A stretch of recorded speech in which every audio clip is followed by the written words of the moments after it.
এই যে আপনারা বিশ্ববিদ্যালয়ের বিভিন্ন ডিপার্টমেন্টে পড়েন, পড়ে চারুকলাকে তুচ্ছ-তাচ্ছিল্য করেন।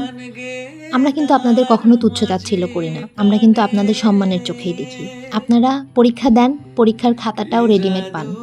পরীক্ষার হলে শিক্ষকরা আপনাদের খাতা এনে দেয়, আপনারা সেটাতে লেখেন। আর আমাদের খাতা আমরা কিভাবে সংগ্রহ করি জানেন? এই যে এই কার্ডগুলো আমাদের খাতা। এই কার্ডগুলো আমাদের নিজেদের সংগ্রহ করতে হয়, তাও নিজেদের টাকায় কিনতে হয়। লম্বা একটা বন্ধের পরে আমাদের সেমিস্টার ফাইনাল পরীক্ষা আবারও শুরু হয়েছে। এই তো আমরা মিলে গেছি কাঠ কেনার জন্য। আমাদের কাঠের কোর্সের পরীক্ষা শুরু হয়েছে। এটার ডিউরেশন হলো ৭ দিন, অর্থাৎ ৪২ ঘন্টা। আমরা ৪২ ঘন্টা সময় পাবো একটা কাঠের রিলিফ ভাস্কর্য বানানোর। তো আমরা এই যে যেই মিলে কাঠ কিনতে গেছি, ওখানকার মামারা তাদের বাগানের আম পেড়ে আমাদেরকে খাইতে দিছে। আমরা বসে বসে আম খাচ্ছি, গল্প করছি।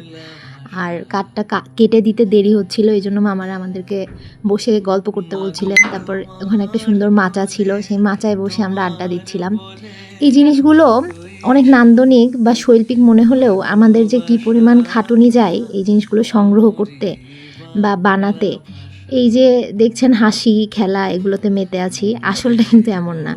এই যে ভ্যানে চড়ে আসতে আমরা বাইপাসে অ্যাক্সিডেন্টও করতে নিয়েছি। তো এই জিনিসগুলো উপেক্ষা করেই আমরা অনেকটা যুদ্ধ করে পড়াশোনা করছি। তাই একটু হলেও সম্মান করতে শিখুন।